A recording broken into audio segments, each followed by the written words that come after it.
It was Tuesday when I arrived in my cubicle. As I had done nearly every workday for the past 7 years, I hung my satchel over the chair, booted up my PC, and slumped into my station. The air was filled with recirculated coffee grinds and old paper with a hint of chemical cleaner. I moved my hands to the keyboard and almost knocked off a small, silver flip phone sitting upon it. I paused, brow furrowed slightly in confusion.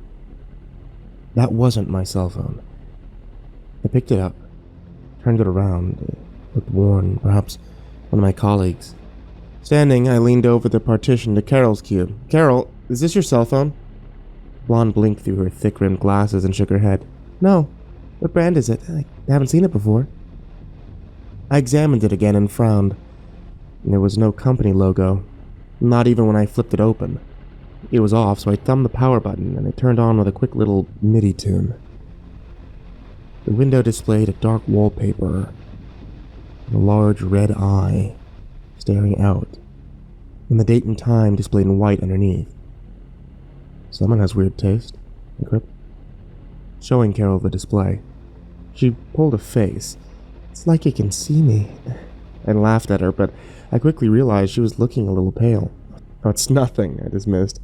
I tried to access the menu. Perhaps some of the context would be familiar. But when I pushed the menu button, nothing happened. I tried the numbers. Still nothing. "Looks like the pad's busted," I muttered. Just then an eerie tune started to play from it. Something that set the hair on the back of my neck on end.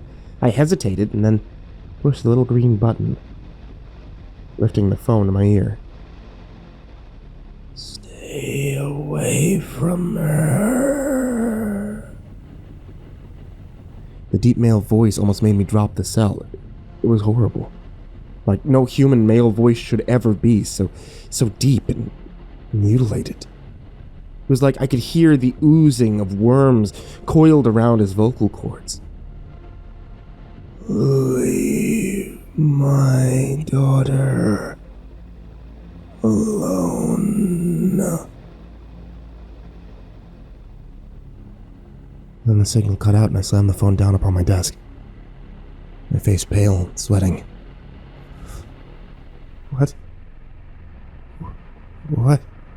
was that?" I muttered. Carol had stood up and was staring at me in shock. "What's wrong? Who was it?" I slowly shook my head and repeated what the horrible voice had said. Then the thought came to me. That eye.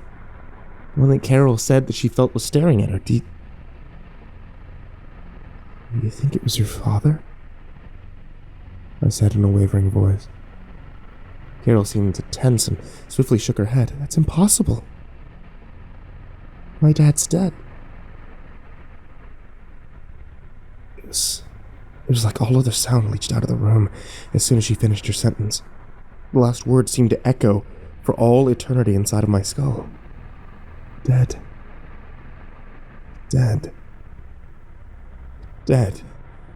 I felt my throat suddenly constrict as if an invisible hand had caught around it. I gagged and stumbled backwards, my hands raised to try and fight at the invisible fingers, but I only succeeded in gouging out deep cuts of my own throat flesh, and I tried to speak, a gurgling, croaking sound that horrified me. Then who was... I tried to speak, but I could hear a crunching in my neck. Carol was screaming. The darkness was falling upon me in waves.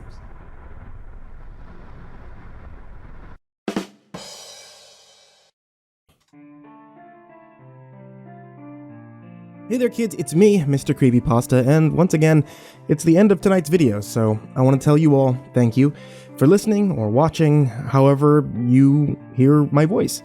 Whether it be on YouTube or on the podcast, thank you so much for being here with me. There's going to be a new story every Tuesday, Thursday, Saturday, and Sunday night right here on YouTube, or if you're not watching on YouTube, that means the podcast gets updated on SoundCloud, Apple, Google Play, and now the podcast is on Spotify. So if it's easier for you guys to listen there than it is to listen on YouTube, then hey, not such a bad deal, right? As always, any support you guys give towards Mr. CreepyPasta Storytime really does help me out. I can actually keep the lights on in the house, and I can get nice little cat treats for Hercules. Okay, sorry for taking up so much of your time. Thank you guys for listening once again. And sweet dreams.